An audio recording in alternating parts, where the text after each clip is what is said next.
Joined by Sarah Joy Bakanasa, Richard Myombia, and our first guest again, Ismail. Guys, I want to thank you for joining me today on Uganda Crossroads here. My week was good. I always want to start with that. I don't care what happened here in the United States. I do care about what happened in Uganda, but my week generally was good. So I want to start with Sarah, the lady, and was your week nice or you had some questions with it? I had an amazing week. You had an amazing week. Then I will come to Richard. Richard, was your week fantastic or 50-50? It was 50-50. I saw two balances. One was the attack of Bujingo, this famous State House pastor. And then I saw at the end of the week, I was looking at that, then I saw Michael Chaz with this, because he's a good friend of mine, and I saw Bobby Wine there. And I was very happy at the end of the week because I saw the bad and the good in a week. In the same week. Yeah. Ismail, what made it interesting to you? Oh, bad.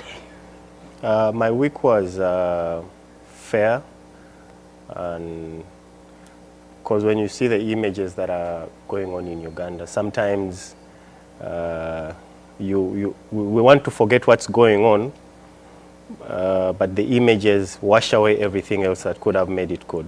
Yeah, so I would say it was fair. It was a fair week. Well, but yeah, you've heard what they have to say. 50-50 fair.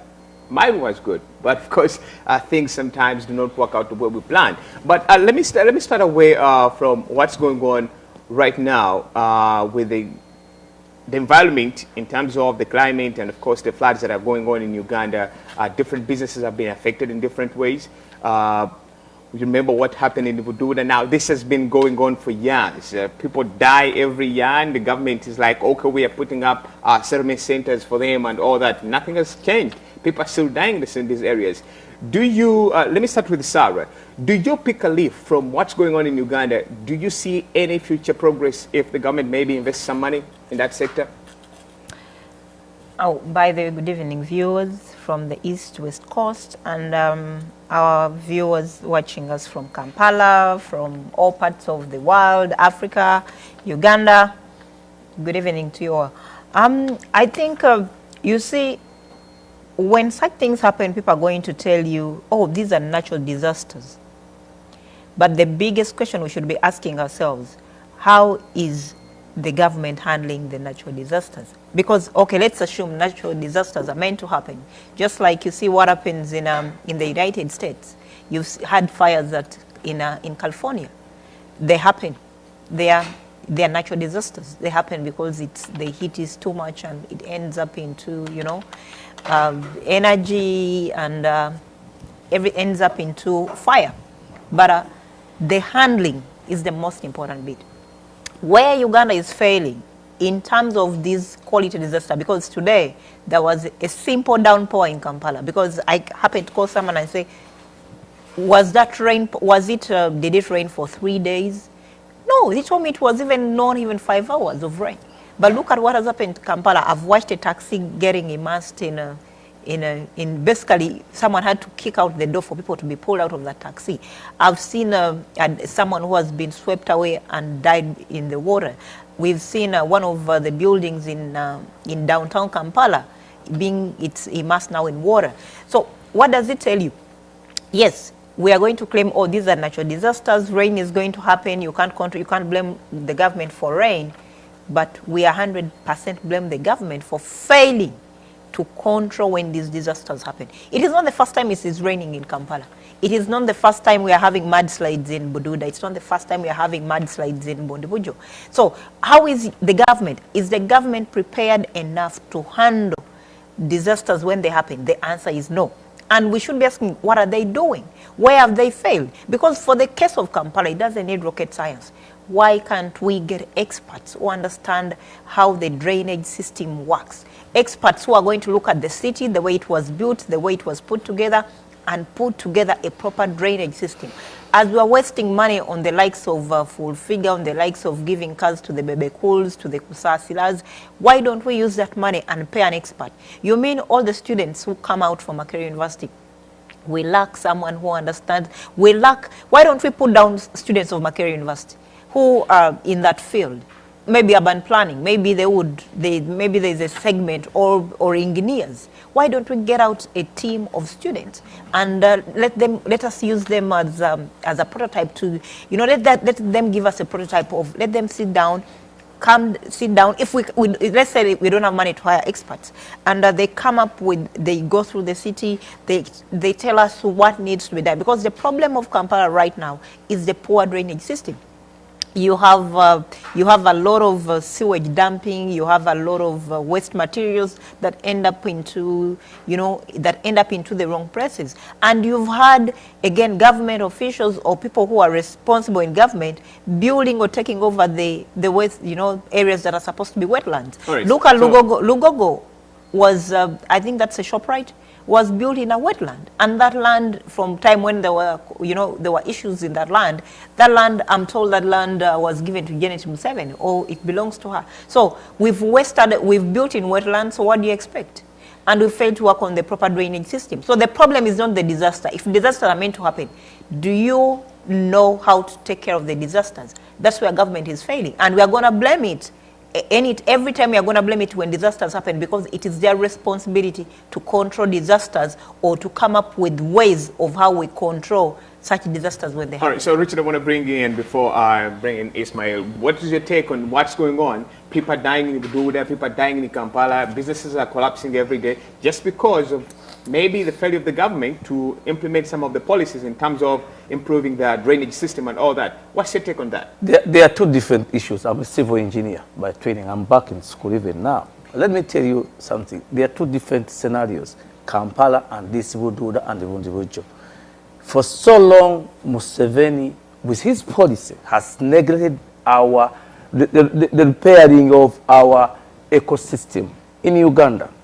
You cannot cultivate on the mountain slopes all over Uganda for food because we have overpopulation and uncontrolled population.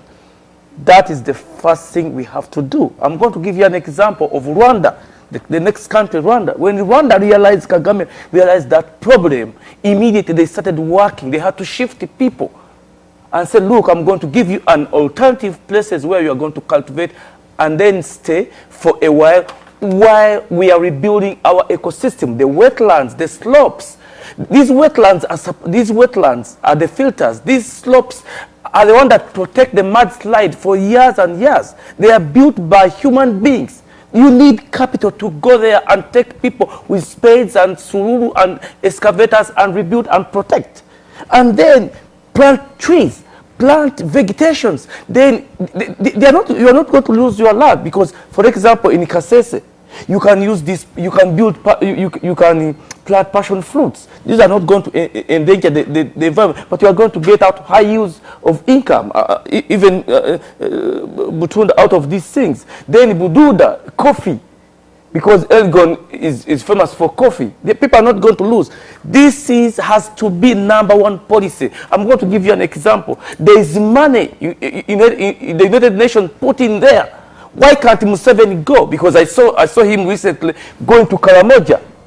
He's now going to do intensive farming in Karamoja with these people, with the residential commissioners of the United Nations. Why didn't he do it earlier? You see, and then if he says he doesn't know what is happening, I saw a judgment in Hoima. They are going to destroy, I don't know how many hectares of land. They are going to clear a forest, then plant sugarcane on this time when the country is going down, with the ecosystem being destroyed. Then a judge issues an order, overrules these environmental people and said, look, you can go ahead and then clear this forest, then plant sugarcane. Where are we going? This has to stop. All right. So this has to stop. Ismail, you know why I delayed bringing you in? It's because there are two things that are happening right now. The government of Uganda is planning on selling Mexican Falls. And at the same time, we are having these environmental issues in the country.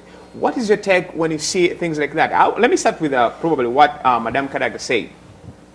And I quote, can we know why the government is provoking the people of Uganda in Mexican Falls by selling it? What's your take? Thank you, David. Thank you, Joy and Richard. Uganda is one of the countries every time we have something that has been launched internationally, it's one of the countries that comes up to sign. And Uganda was one of the countries that signed the climate protocol about climatic change.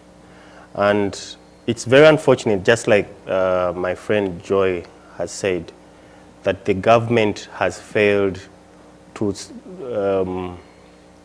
protect what it signed up for. For example, Museveni has over 200 advisors, in addition to the current Bebe Cools and the other big woman who has a big stomach is called Full Figure.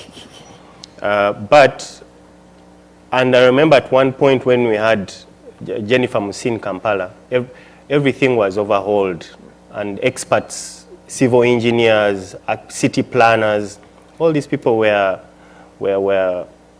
brought on board as technicians to be able to do the work minus the political bit. So somebody would ask, what is going on?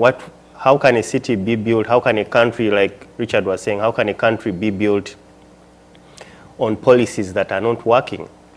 I remember at one point, I grew up in Uganda, but at some point where there was UBC, there is a man who always came on UBC and said, tomorrow it's going to rain.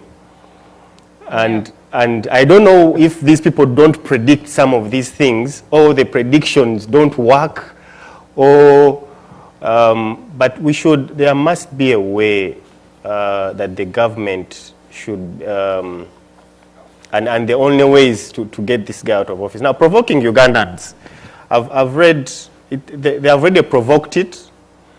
And the speaker, actually, there was a cabinet meeting that sat, and they said they were going to do a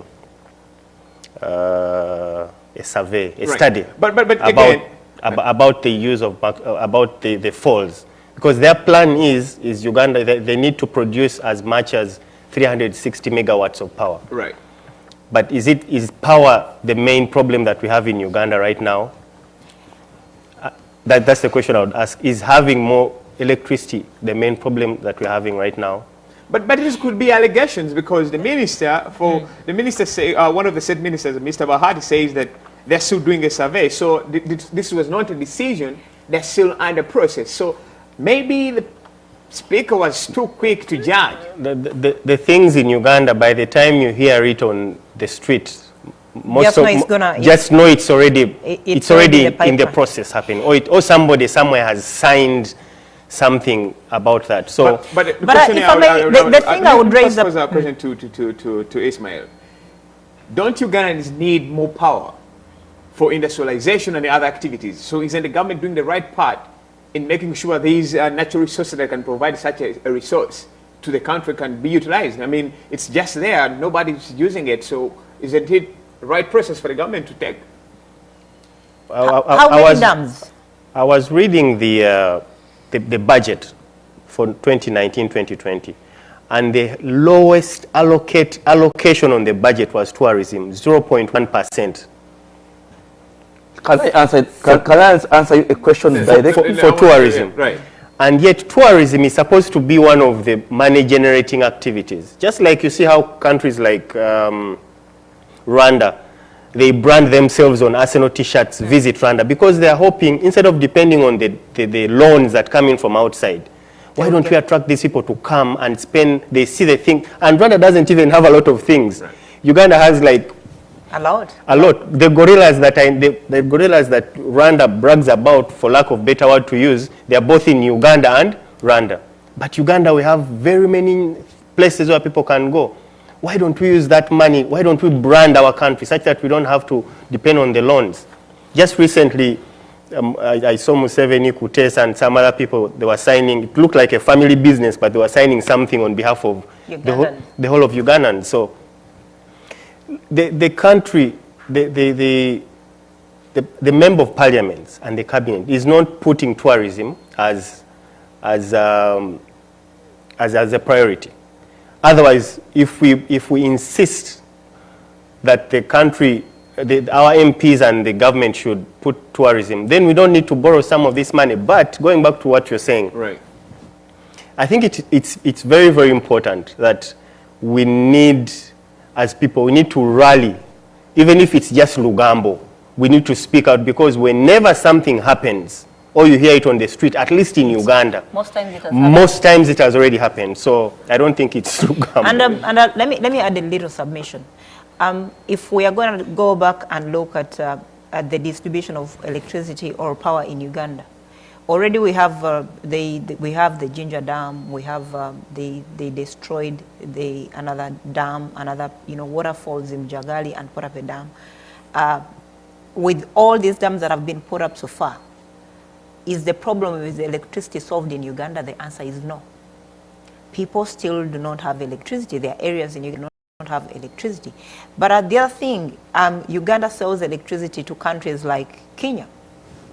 Why are we selling when we do not have enough?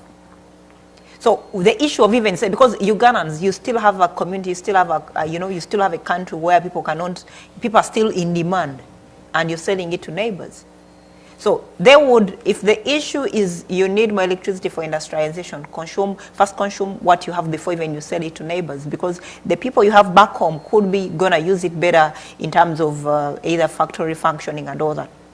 If I talk about about tourism, let's look at countries like Dubai.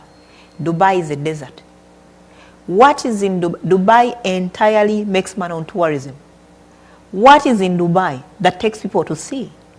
They don't have the big fives are not in Dubai. We have them in Uganda. Because when you look at, when you see, mostly the things whites go out to see, they want to go for safari. They want to see the lions, the elephants, and all the big five. We don't have the big fives in Dubai. You don't have a lot of nature in Dubai. But why has countries like UAE managed to survive, and they are rich and they are making money from tourism? Do you know how many American celebrities that flock to Dubai? Do you know American celebrities that have houses in Dubai? What is in Dubai? What do they go to see? This is a desert. It is only buildings and a little. What is in Dubai? You have a country that is as rich as Uganda, where people are going to come in and see the big five. I was seeing the other time one of the biggest American celebrities, who is she's big at donations, Ellen DeGeneres, took over. She took, I think, over $10 or plus million to Rwanda. She's building a sanctuary in Rwanda, which is going to employ over 10,000 people. And just like he said, the lions, the gorillas Rwanda is bragging about, they move from Uganda and Rwanda. They are shared. Basically, today you can see them from Rwanda, tomorrow you see them from Uganda. But why did she choose Rwanda to build a sanctuary that is going to employ such and such millions of people? Yeah. As a country, Uganda itself, as much as I've had, people say, they've accused the Honorable Chagulanyi for dismarketing Uganda to the Western world. What is there to sell about it? Because the leaders themselves, the sitting president and his cabinet, they have failed to find ways. The best thing, when I was shocked the other day when the minister for tourism sat down and thought that the thing that is going to sell Uganda is Miss Covey. And the Rolex. And Miss Covey. Because let me finish up a little bit. You think Miss Covey is going to, the world is ahead of you. Because if you think bombs are going to sell Uganda to the world, in the world where we live, people are doing plastic surgery. They're ahead of you. If I want, whites are no longer excited. They no longer come to Africa and get excited over bombs. Bombs are all over America. Whether artificial or natural, they are all over the place. So it's no longer something as exciting as you would assume, because it seems we are operating in the 20th or 19th century back home. Right. Yet where we are right now, Uganda is in, the rest of the world has completely moved. In fact, almost the 22nd century. You get excited over bombs, you organize Miss Covey. The world is already gotten these bombs. People are seeing them wherever you turn in America. They are bombs. Right, so whether artificial or natural. So we need to do better. Before you give me your opinion, is the speaker just trying to provoke the government? Because listen, this is what she said. The country needs to know you cannot run a government at Uganda Media Center. With whom are you talking to at the media center? Now let me ask you this. Is the speaker just furious over what's going on in the government, or she's just also trying to play the political game of protecting her seat for the next general elections that are coming in? She's part of the government and NRA. It's just talking. But let's find a solution. Uganda, like Victoria alone, we can produce. People power is going to empower is going to make policies that are going to produce wind energy. Lake Victoria. Oh, how many lakes do we have? We have Lake Albert. We have, how many lakes do we have in Uganda? Instead of destroying, because the reason why they are destroying these falls is either two things. Someone is making a big commission, or someone has a lot of money, because that's what they are doing. Because when we get to government, when people power gets to government, Honorable Chagwa is going to dig out all these things. Who owns what? Because that's what they have done. They have a lot of money that they have accumulated. They go and register companies in third world countries or in other countries. Then they come out back as investors. But in the actual sense, they are their own dams, their own electricity. They are going to be selling electricity for the rest of their lives. So we have to check all this, because the reason why they are destroying such an environment is either because of commission, or it's because they are enriching themselves for the future of their children forever. We shall discover who owns what, who has taken what, and we shall bring it back to the country. Another thing, solar energy in a country. How many places in Uganda can we produce solar energy alone? How many? Look at Kamoje semi-desert. Look at northern Uganda. How many places? Look at West Nile. Solar energy alone. Look at Israel. Israel depends more on solar energy for its industries. Can they see that policy that it can work in Uganda? So this is, you can ask me something else, but we shall rectify this. You see, a little submission, because when he was talking about a little submission for that, there is, I think in 2015 I was in Sweden, and I went through a big, this is a big, one of the big farms it does produce. And this big farm, you drive miles and miles of this farm. It is a big farm of apples and all that. They generate power. They generate power through wind. You can imagine, and sometimes I keep asking myself, do our leaders, 33 years of President Museveni in power, you mean he has not traveled? President Museveni and his family were in Sweden for some time. If countries, when leaders travel, there are things they need to copy. We can generate, if the issue is electricity in Uganda, or electricity is the issue is power, let us be able to generate. These are ideas we should be able to take back home and say, why don't we, how can we generate wind power? Talk about solar energy. I have seen, in America here, we are in winter right now. But do you know, there are families, I have seen factories or small places that are using solar power. If countries that experience winter are able to do it, why can't a country that experiences the sun throughout the year fail at least to be having 3-4 plants of solar power? How is that impossible? I've seen, I think one of the plants, Sudil grows flowers, but he uses solar power. Why can't we have a government initiative? Why can't we have a full ministry handling wind and solar power, and we make sure we generate enough? We shouldn't be having a power shortage in Uganda. We shouldn't be selling our tourism sites like Markshan Falls, like all these other things, these other places that we've taken to, we've sold off, and at the end of the day, there's nothing productive that has come of them. Yet we have so many other options in which we can generate power from. Something more that I've just come up with. Then he says that he's going to get enough power by doing this. Do you know that Uganda is going to build a nuclear reactor from Russia? Oh yeah. Yes. Do you think is it good for the country? That's not a crime. That's a way of improving. No. It's not doing it for the sake of electricity. It's doing it for the sake of security, that Uganda should become exactly like a North Korea, untouchable forever. That no external forces must uproot the system that they have planted. That's the last statute of a communist country. Every Uganda must rise up now to this occasion and stop Mr. Museveni from going forward with this country and his children. Yes, we cannot allow Uganda to have a nuclear reactor. I'm going to take you off a little bit. I remember from our presidential press secretary, Tamalemi, we have learned that he's sick. But let me read what we got. What your leader, you guys who believe in the people power, said today, just 1 hour ago. It is definitely very painful seeing a man who has given so much service to this government and President Museveni in such a state, and yet he has to meet his own bills in a private hotel facility. What do you make of that statement? I want to start with Ismail. What do you make of that statement when your leader, Bobby Wine or Honorable Chagulanyi, says that it's very painful to see somebody like Tamale Mirundi in a private hospital and he has to feed his own bills? Maybe before I got, when you talked about Kadaga, Right. I would like to say that one of the roles of Parliament is to be an oversight for government activities. So I think Kadaga is doing her job. She might be NRM. I know she has kicked a number of people in wrong places. Right. So I'm hoping she can do that much more. But I'm sure when she gets to vote, maybe the things will be different. Speaking of Tamale Mirundi, I have seen the photo that has gone viral of him. But there are two things for me. One, this is a guy who worked for the president, the junta, for more than 14 years.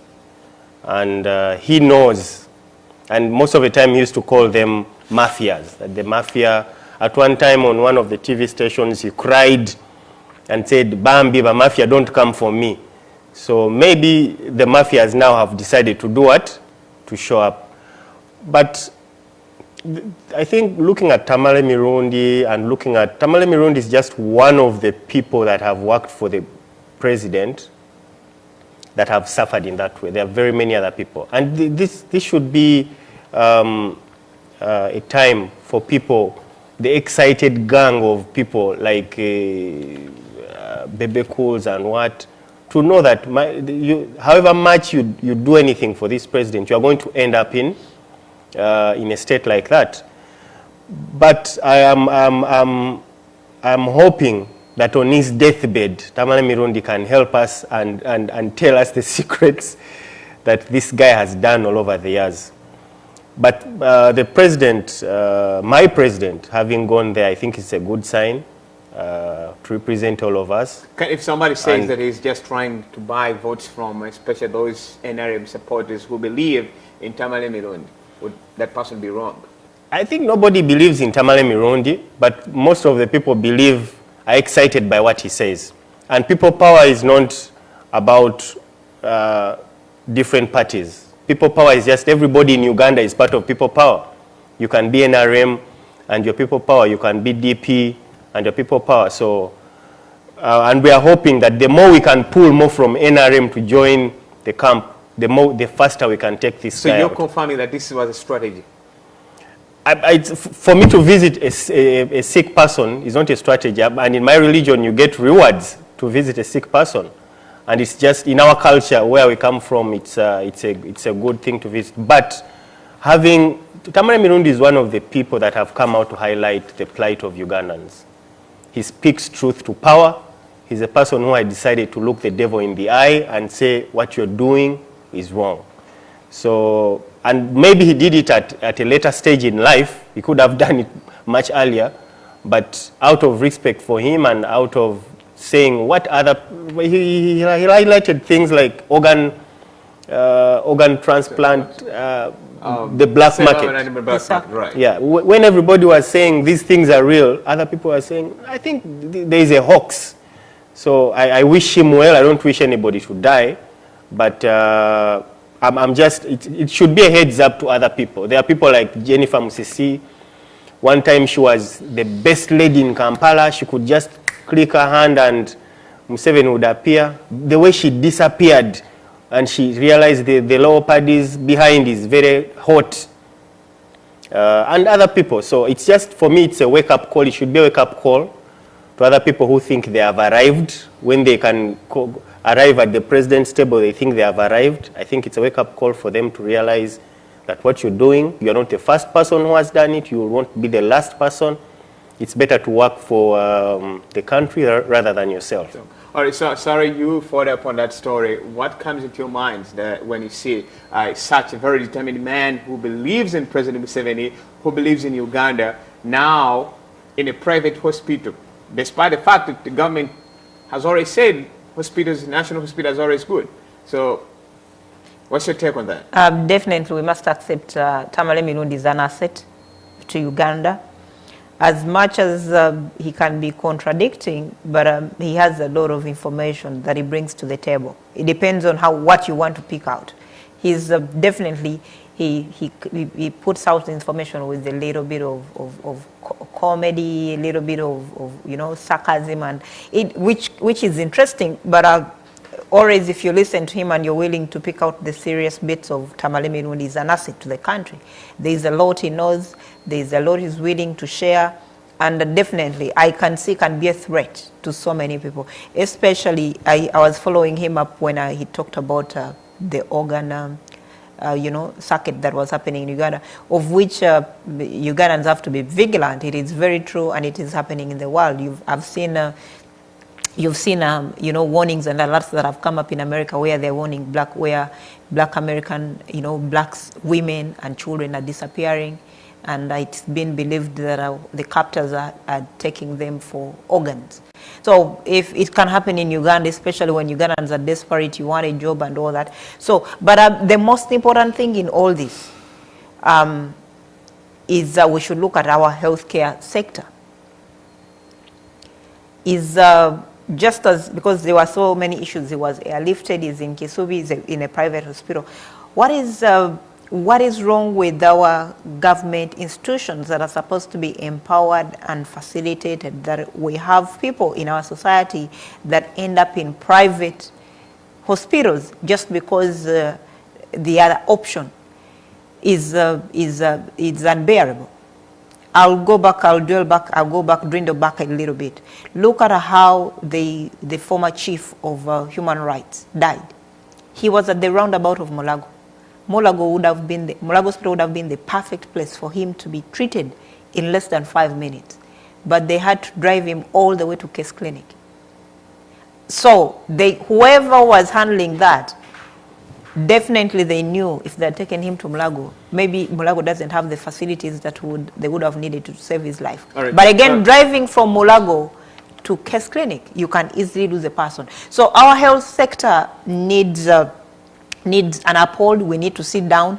Because we've talked about this, it's in a dire state. So many pictures, so many.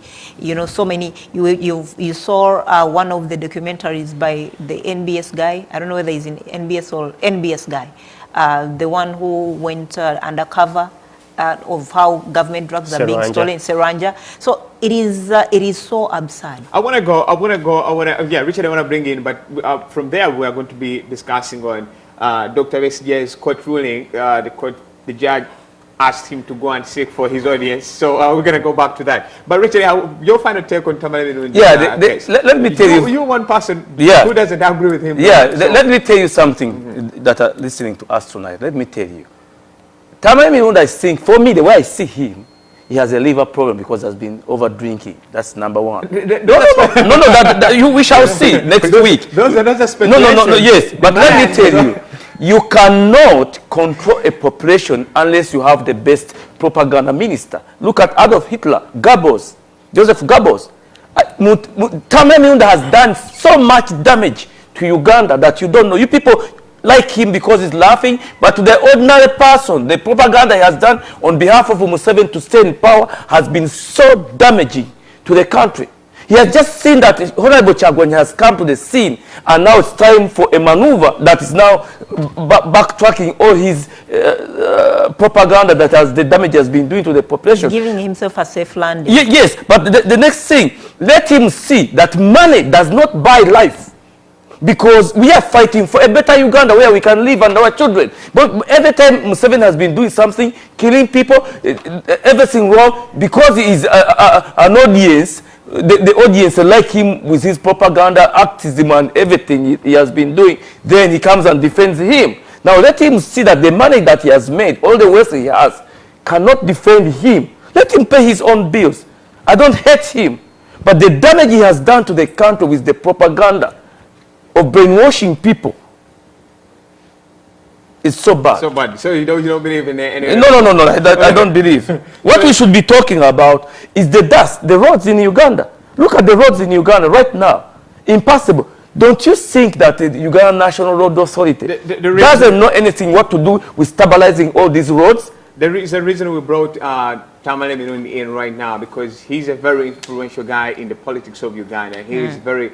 he has given a lot of information out there to the people, and he has saved so many people's lives in one way or the other. So that's why we had to bring him in. No, it's not bad, but he has done more damage. You have to remember he has done more damage. So, let me ask you before I actually bring in the topic of Dr. Besigye. You don't agree with Chamalabi Rundi because he's a propagandist? Yes, a wrong propagandist to save the regime into power that we are trying to uproot. Now, you believe in people power. You've been in opposition for so many years. What do you have to counter his action? Why am I here? All right, thank you so much. So let's look at what the judge asked Dr. Besigye to go back and seek justice from the judge who saw him as a president of people's government. Now, what is going on in the justice system of Uganda? I want to bring in Ismail first. What's going on in the justice system of Uganda? Don't people have to go and seek justice from these official offices? What's going on? I think the only thing that is remaining for Uganda is to wake up one day and probably they have sold all the animals. But there is nothing that can surprise me anymore that is coming from Uganda. For a judge, if it was in any other country, that judge that would have said that would have resigned by the morning. But because the judges are appointed, the judges have an interest in the political system in Uganda, so they cannot say otherwise. It's very unfortunate about that. But still, I would like to use that in hand. I always tell my friends in that we talk about the political things in. Let's keep the names of these people. Because I don't know if it's the Bible. It says we shall know them by their deeds. I don't know if Joe, you are the one, or David, you are the pastors here. It's important to know these people by their deeds. And when we know them, can we document them such that at one time when things are done that are controversial, then they should be able to pay for what they said. But having said that, the justice system in Uganda, it's just what he said is a symptom of what's going on. For anybody who has lived in Uganda knows that if you're driving on the road and you don't have, say, a side mirror and a policeman stops you, the first thing, because justice begins from down there, before I'm even taken to court. So if I'm driving on the road, what will the policeman say? Kitu kidogo. So, and just a week ago, there was the chief saga. Yeah? So, Chirumira's land versus Sama Fande versus Eli Tumwine. Right. So you see that there are rules that are supposed to be followed. There is an LOC1 who is supposed to guide the people who have land wrangles, but because somebody knows somebody, and then they decide to bring in the Abanene, I think, which is really, really unfair.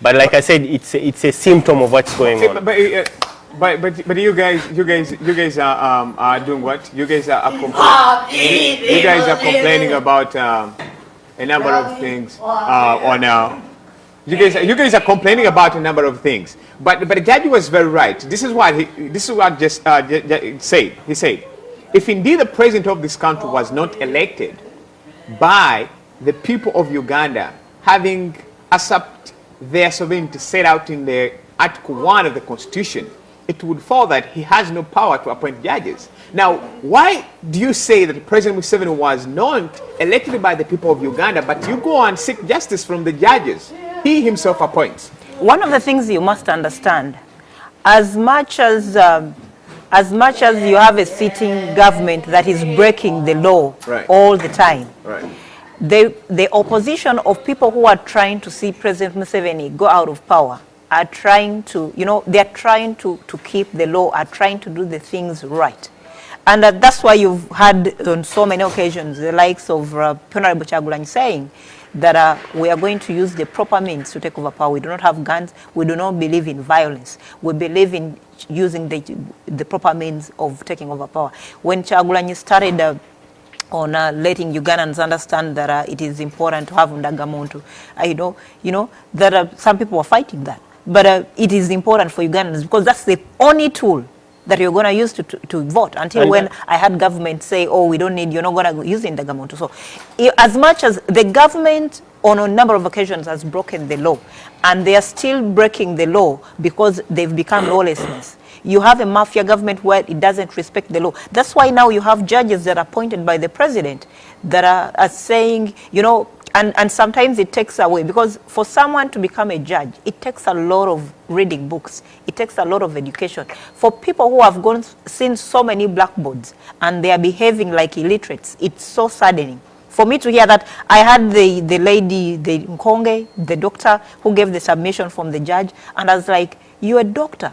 And I was looking at all these guys, a group of human beings make these decisions, and they are behaving worse than illiterates. So it comes out to, you have a government right now where everyone, even those who would expect to be elite, those who would expect to use common sense, they're no longer using common sense. Everyone is looking for survival. Because all these judges are being chosen by Museveni, and they are protecting Museveni because they are protecting their positions as well. Because without, and you've seen, if we don't want even to go back, all the previous rulings, you've seen the judges, you know, flip-flop around, you know, they know what is right, but they give it, oh, depending on what has happened, it does not change the result, it may not change the result, or we don't want to go back into this and this. So, but as much as in this, Dr. Besigye took the right steps.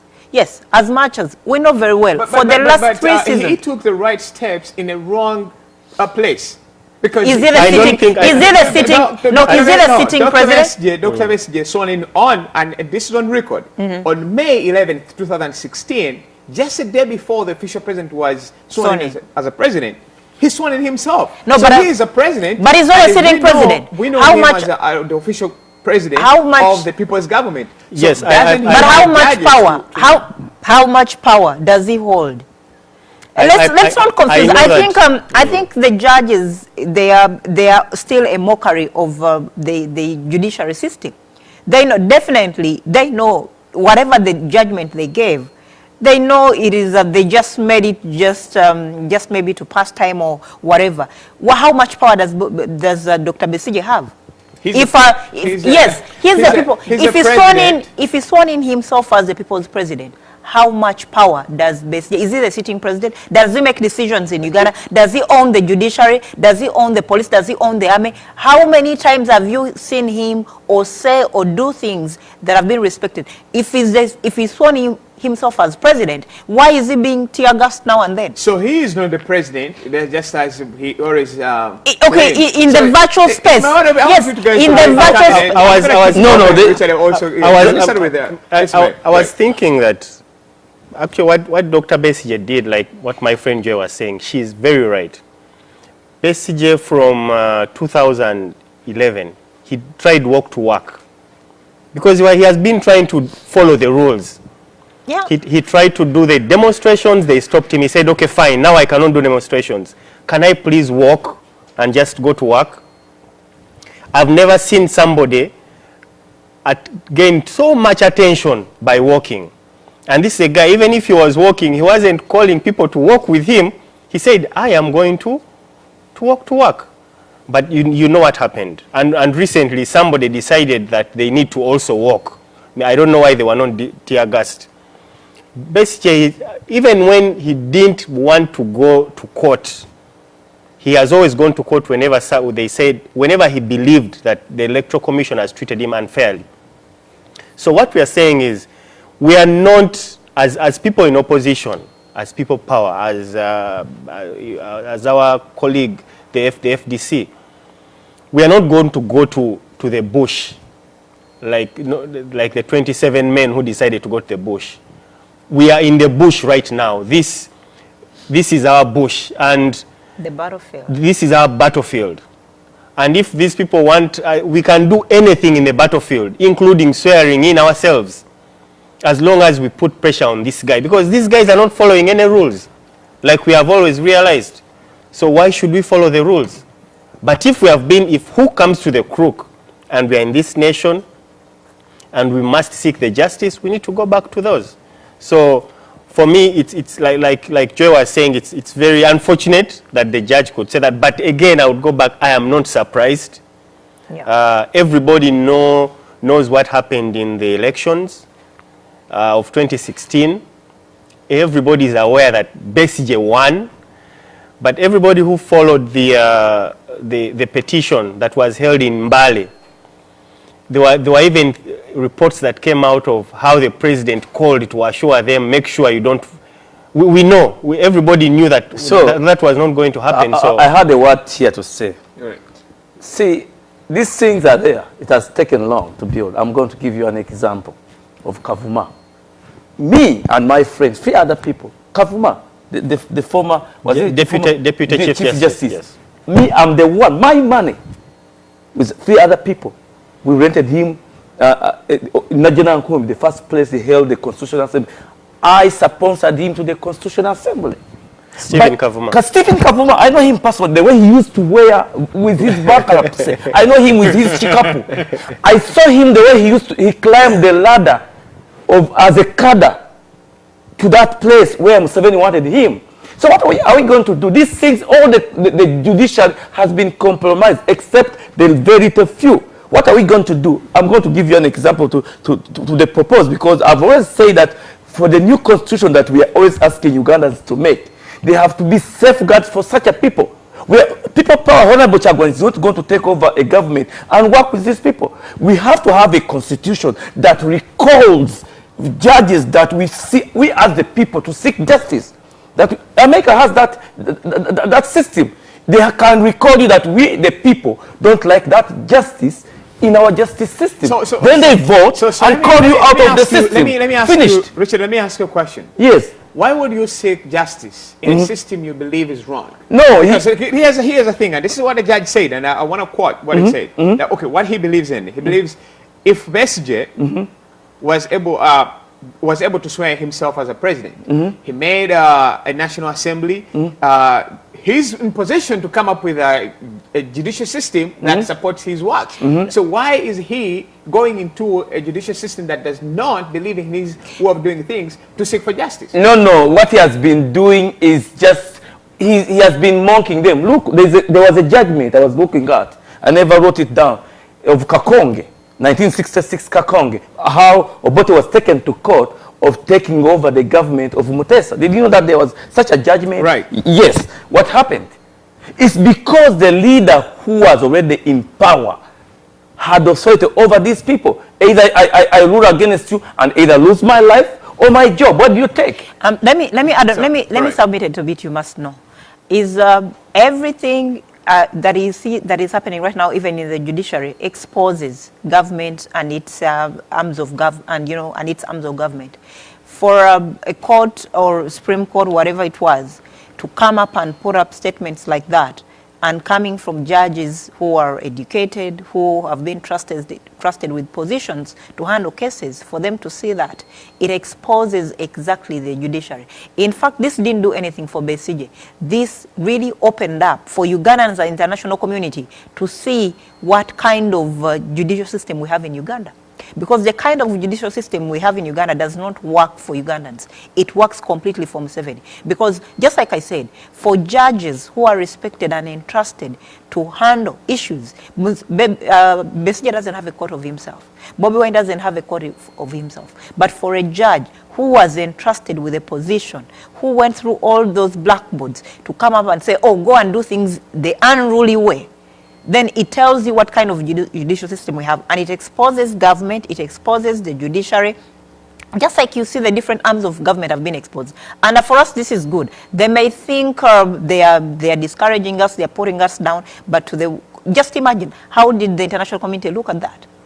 You know, how did they look at that? How did they judge? You know, I think people are wondering right now, is this really a proper judicial system? But again, when you see a judge making such a statement, what are they trying to do? I think they're trying to push the opposition to do things in a very unruly way. Because for a judge to put up even such a statement and say, oh, you go back and use your own court, basically you're pushing people to go and use the unruly way so that you're able to kill them from there, shoot them because they're unruly way. And one of the things I should give to the opposition, and what they've done on a clear note, is opposition has demonstrated for all these years that they are willing to follow the rule of law. As much as we live in a mafia state where government now and then they are breaking the law, they are doing everything wrong. Basically, the things they're doing, they would be things done by opposition. In case, because if you're going to label, just like they labeled People Power as a terrorist group, but what has People Power done wrong? They're doing everything by the book. They're following the law. Even when they want to converge, they will tell the police that we want to do this. So they're doing everything according to the law, according to the book. But again, for the little submission, I want the final submission, I want to say, again, this goes back to Ugandans. Ugandans, if you really sat down and watched, if you did not see that, I want you to go back. It's all over social media. I think one of the TVs were covering, either NTV or NBS, and I think it happened on Thursday or Friday. Go back and watch that. This should be able to show Ugandans that even in 2021, if Museveni manages to rig the vote, the judiciary, because Museveni is going to rig the vote. Let me finish up this. The judiciary is not going to help us. They are going to behave the same way, because if they can set this now in broad daylight and you come up with such a statement, they're not going to help us. What are the options we have right now? One, the options to stop the judiciary from giving us that kind of nonsense is one, Ugandans, wherever you are, go out and vote massively, because there is no way the judicial system is going to cheat, is going to want to give away, even if you go to court, give away a vote that has been that is 80%. But if Ugandans go out and vote massively, and you have the opposition, you have Honorable Robert Kyagulanyi having 80%, that vote is very hard to steal, and even if you go to court, that vote is hard to overturn. Right, so unless the other option they will have is either they go into an uprising. If you don't go out and vote massively and protect your vote and know that we are unseating President Museveni, the judiciary is not going to help us, depending on the statements that are coming from them right now. I want us to discuss the letter that Honorable Robert Kyagulanyi sent to the Electoral Commission for his presidential ambitions. But let me first go back. You guys in your position have always promised Ugandans that you're going to take control of everything. 2019 was a very huge year when it was starting. Every department in your position was like, this is going to be the last year for President Museveni. We're now 2 weeks down to end the year. He's still the president. He still presides over the Electoral Commission, where your candidate, Honorable Bobi, took his letters to stand for presidency. Do you think your promises are... Yeah, and let me start with this. One of the things you must understand, when before we started 2018, you just bring a picture of President Museveni, his photo of 2018 and 2019. He told you the picture of President Museveni in 2019, if it looked at the picture of President Museveni in 2018, one of them is going to run away. It can clearly show you the guy is stressed, because the pressure is too much. Have you seen, just look at in just 1 year of 2019, the mistakes Bobi Wine has, basically, one, Honorable Kyagulanyi has exposed President Museveni, and he has made President Museveni do so many mistakes, of which he cannot come out from. Beginning of this year, he went around ghettos before he jumped onto the likes of Butcherman. He went around the ghettos giving out money. And in one place in Gayaza Road, I think it's Che or Kanyanya, he gave away, a water process, a milk processing, machine, of which it was put, when Museveni was commissioning it, it was there. By the end of the day, it was, the locals did not find it. It had gotten legs and walked away. So he has made so many mistakes. He has, just imagine, in just 1 year, where Honorable Kyagulanyi and the pressure group of People Power has amassed, it has, kasukari, konge demo, and it is tightening all the ropes here and there. President Museveni is running crazy. President Museveni is running mad. You've seen him. He has undressed himself. He's now at the level, he's no longer just running mad, he's mad. Because by the time you choose the likes of Full Figure, the likes of Butcherman, how many votes? How many votes? No, let me add a little bit. How many votes? Because let me just break it for you and using common sense. Full Figure, you give Full Figure Kampala City. She is a citizen of Uganda. Kampala City. Let me tell you one thing about areas. If you had taken Full Figure maybe to Bodebujo, all those areas, it's easy to fool Ugandans. Kampala areas. Urban areas are areas where you have people who are political, they call them politically elite. They may be town dwellers, they may be, but they understand what is happening. Because when you follow politics of the country, people in Kampala, they know everything what is happening. They are on social media, surprisingly. They are everywhere. They know what is happening. They know how to vote. That's why it is very hard for President Museveni to win urban centers. So if Museveni himself has failed to manage to confuse urban dwellers to vote for him, what is Full Figure going to do? For what he did for Full Figure, he elevated her because I'm told she moved out of her Muzigo to an apartment. Now you see her, she's able to attend awards like, she used to be, going for things like in Kuka. Now she's at Asfaz, the fashion awards. I'm like, she's been elevated. So you got the pressure. I think let me add on something small. We should not undermine. Yes, we've not been able, the pressure groups or the opposition has not been able to take President Museveni out of power yet. But when you look at how far they've come and where they are right now, we are seeing the end of the tunnel. The pressure that has been mounted is good, and we just need to keep tidying, because in 1 year we've had all these sanctions. And if you read the Monitor, the New Vision, the EU and America has put more sanctions on government officials in Uganda. So the sanctions have come within 1 year. We've had Museveni undressing himself and running mad in 1 year. We've had him work against himself. Working against corruption is the master of corruption, and he was working against himself. We've had the judiciary making mistakes, and they're asking the likes of Dr. Besigye to go to their own they courts. have to go back. So, we've exposed them, and the exposure is going to continue even into 2020.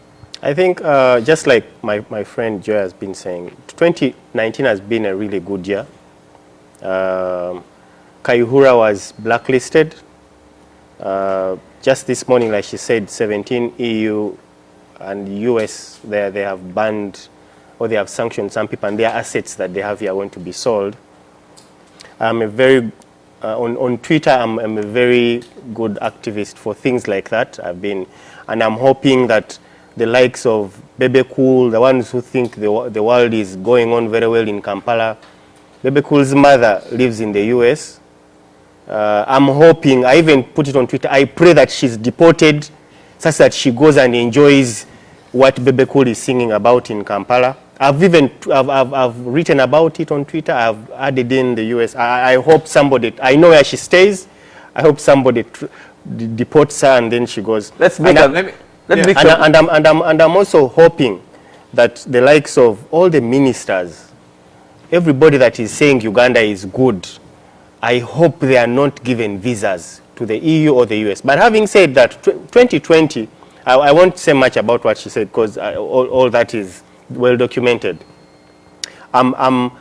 2020 is going to be a better year than it is right now. And I'm very, very happy that, like we were saying before, people power, we follow the rules. We don't want these people to wake up one day and say, you didn't beat the deadline to ask for, because this has happened. For example, let me ask you a question on that point. Yes. Where do you see this happening? Because let me read it straight out from Honorable Chakunanyi's page. He said, and quote, "Last week we wrote to Electoral Commission about our intention to carry out national consultations in preparation for the 2021 election. We are hoping that the Commission, as well as the security agencies, will do what is required of them by the law and known to seek and interfere with our activities." Now let me ask you this. First of all, you know that the government is going to interfere into your activities. Yes. Then why do you go in for it? Why not? No, let's make an appraisal. Let's make an appraisal. Why not? Because if you say you're not, you have to follow the law. Basically, what Chagulanyi is trying to say, under the law, it's a mandate for anyone who wants to stand for presidency or any big office to make consultations, because we may be chanting here, or Bobi Wine for president, or Honorable Chagulanyi for president, when the locals are not feeling him. So he needs to get to every part of Uganda and put his admission and say, I want to stand for presidency, but how do you feel? Is that right? So he needs... I wanted to make an appraisal here. Okay.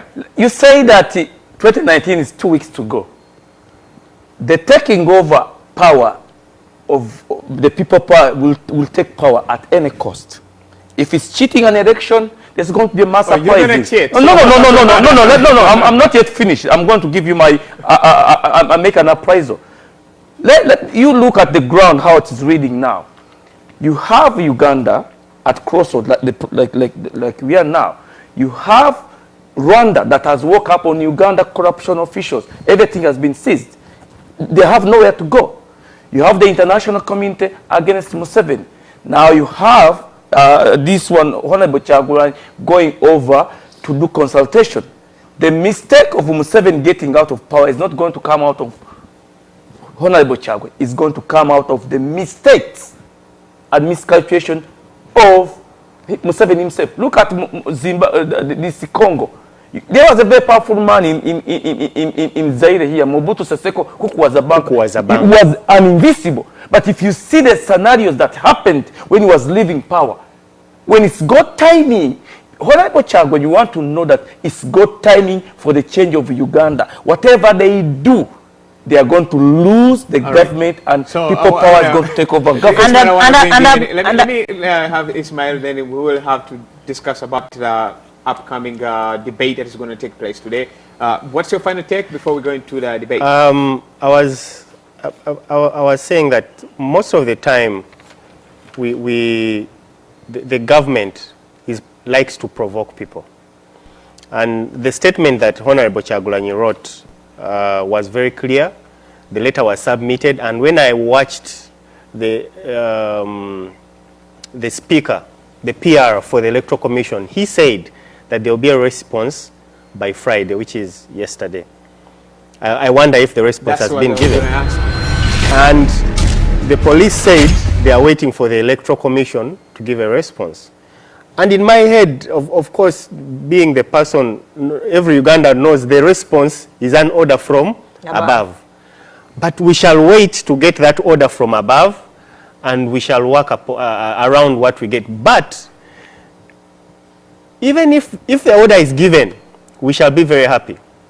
But since it has happened before, when Honorable Kyagulanyi said he's going to perform, he gave letters, he gave everything, and one simple phone call, and the show was banned. But the president himself, he's doing campaigns right now. He calls them, I don't know what the term he gives them, but he keeps on. I want to take you for, we have seen videos of people being beaten, asking people to go for checking their names on voters registers and all that. We have seen that. So it's a great country having a lot of stories that are not pleasing to anybody. But let's look into what's going to happen today, because we have just a few minutes, like 2 or 3.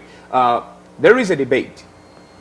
What are the people expecting in this debate that is going to take place today at Campfire Studios? We know that major media houses are going to be broadcasting the event. We know that you guys are going to be. Are you guys going to be part of the panelists? I don't know, but you guys, what do you expect out of this debate between you, the opposition, and of course the interim government? I would think that the debate is a good thing. I know the propagandists that my brother Richard was talking about, they have tried to sell people power as a rowdy group of people, as people who don't know issues, as people who are only used to dancing, as the principal, Honorable Kyagulanyi, as a musician. One time, President said, let Honorable Kyagulanyi go and remain singing. But recently, somebody called, I don't know if it was Balaam or whoever he is, he convinced him to talk a song. He didn't sing, he was talking a song. Worse than Fresh Daddy. But I think he's a fresh judger now. Worse than Fresh Judger. He's a fresh judge already. Worse than fresh judger. But we are hoping that debate, I hope people can come out in large numbers. I hope we can use the platform. It's the first of its kind that is being held. I know in Kampala they can allow people to drink from 5 up to 5 in the morning, but they can't allow 3 people who are sitting anywhere to discuss politics. So it's a chance that members in the US can come out and we talk issues that are affecting our country. And we know that these people listen. We know these people watch these shows back in Uganda, and we hope that when they listen, maybe a few people can be touched to join, to move from the NRM, to move from DP, to come and we take these guys out. So I'm calling upon all the people out there, wherever you are, 3 o'clock. Yeah, 3 o'clock. Please come in large numbers, and we debate about our country. All right, sorry, your final take on the debate that is coming up. What do you see happening in this debate? You think it's not? Is it going to be like People Power or FDC or these other organizations just versing NRM and who wins, who does what? What's going to be the plan according to you? What do you see in that debate?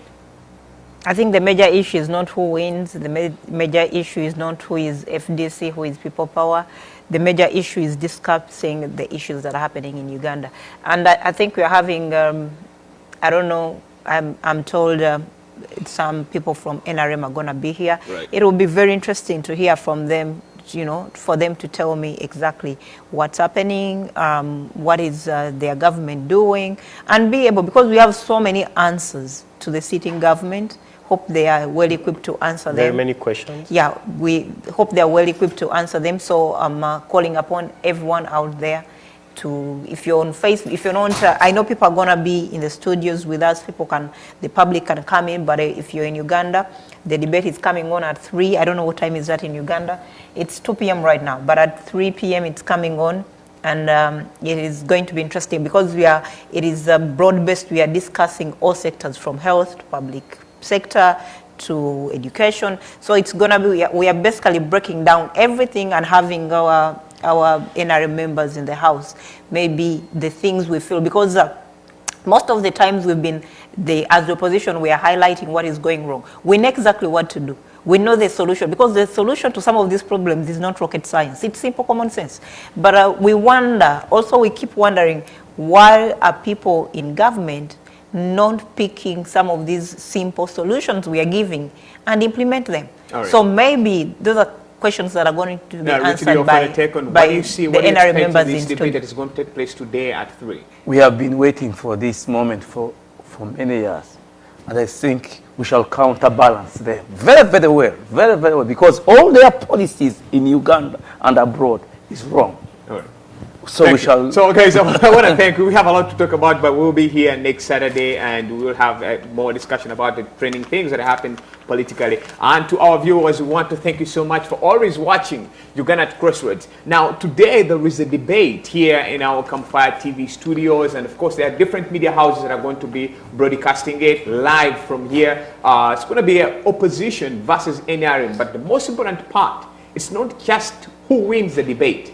What kind of information do they have? What kind of policies are they laying down for the future of Uganda? I am going to be the moderator, and I'm going to be hosting the debate, and plus my friend and sister Aisha Namilo from Radio Uganda. So we are going to be here debating and hearing these panelists telling us what they have towards the progress of Uganda. But I want to thank you so much for always watching Uganda at Crossroads and all our shows we have on Campfire TV. Tonight, we don't have Love, Sex and Money, but next Saturday is going to be there. Please watch the debate. It's going to be a historical moment. It's one of the best moments here in the diaspora, where the diasporans come together to discuss on the issues that affect Uganda today and tomorrow. Have a great week. And before I close, I always share this. We need a country where people are wealthy, where people are rich, where people can be heard when they say something. And that can only happen if you focus and go and work. Don't wait for just Honorable Chagwin to come and tell you go to work, or President Museveni, or Dr. Besi, your AN leader. You have to go and work. Have a great week. See you this afternoon on the debate. We are going to be broadcasting it live. Thank you. Have a great week. Bye.